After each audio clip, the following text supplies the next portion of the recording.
Hello, everyone. This is Mike Sedam, the host of the Crucial Talks podcast, bringing you a short, crucial chat about building capacity through communication. First, I'm going to apologize for the audio here. I'm actually driving in my car, talking into just an audio recorder, but I want to get my thoughts out while I'm thinking about it, because I'm coming from a meeting where we really had a discussion about how to better respond to things that are going on. Yeah, there are emergency incidents, but I think it applies to a lot of our organizations that want to build capacity, because we talk about building capacity and the role that capacity has on dealing with bad things happening. And the same thing is what we're talking about in this meeting, about responding to emergency incidents, getting the right information, and how can we actually build capacity. Because we talk about building capacity all the time, but that how seems to be kind of difficult. Even the why of building capacity is a little bit easier to discuss than the how. That is where things get interesting. So as we were talking about the how would we get it done, there were a number of ideas, but you could still poke holes in those ideas on how to be able to respond effectively. And then what would happen if one of the pieces of that puzzle didn't show up, didn't work, didn't make the connection. So the how is actually the hard part, right? We can even get behind the why. That was pretty clear.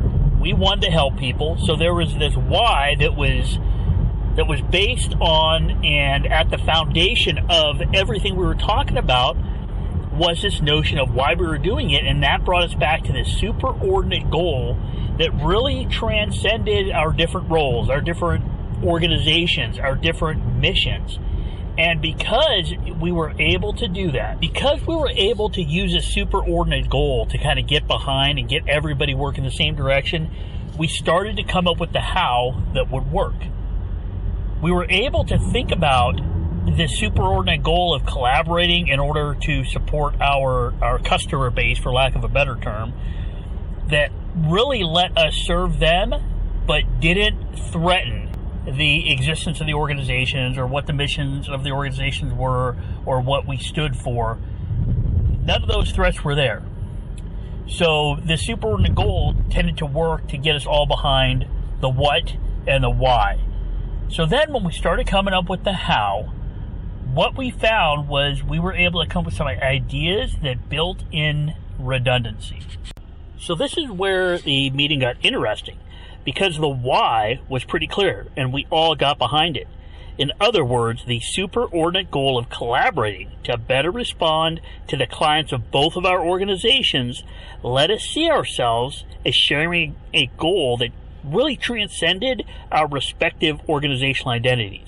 It went beyond just what we were supposed to do as an organization and let us think about ways to collaborate. So the how became more simple and became easier to agree upon. And this is what it came down to. By communicating the right information at the right time, we would be able to prevent a slowdown in the services we were providing. In other words, we would remove friction from the system, and removing friction improves service. Now, this is a lesson you can learn in any organization, whether you're in sales or some other service organization. If you can remove friction, that will make your customer base happier. Because really what people are trying to do in a lot of these things, it's why social media works, it's why Amazon works, because it has removed friction from a lot of the day-to-day activities we do. It has improved service. So even though we talked about the how and we could agree upon them, there were a number of scenarios where we could see that communication could easily crumble. It was like having a fragile infrastructure, and when the system was overtasked, the infrastructure could fail. So we came up with ideas to build in redundancy. By figuring out multiple channels of communication, we could see that if one of those linked fails, the other one could serve that purpose. Basically, we were building in a safety net. It would take 2 or 3 communication failures to be in that situation where in the past, maybe one communication failure could cause the infrastructure to crumble. So what would it cost, right? There's always this consideration of return on investment. How much would it cost us? Really, it wouldn't cost us anything but a little time and a little effort. We're only talking an extra minute or two and a little bit of effort to pass information. However, the ROI is huge. We could remove friction from the system, everyone got the information they needed to be more effective, and the actual operators that were dealing with the situation had improved awareness of what was happening, and this resulted in increased trust in others that weren't even part of the organization. So in your case, is your organization one that sells something? And if you could build in this redundancy, does your customer base now have more trust in you? In our case, they would, because the system wouldn't fail because redundancy was built in for really no extra cost. And the same thing can happen in your organization. So by merely using a free tool we all have access to, that's communication, and by understanding how a superordinate goal can bring down barriers between separate groups, we can build capacity. So I hope you got a little value out of this crucial chat, even though the audio might not be as good as you are normally used to. Again, I'll try to get more of these crucial chats out from probably the best podcast studio in all of West Roseville, California.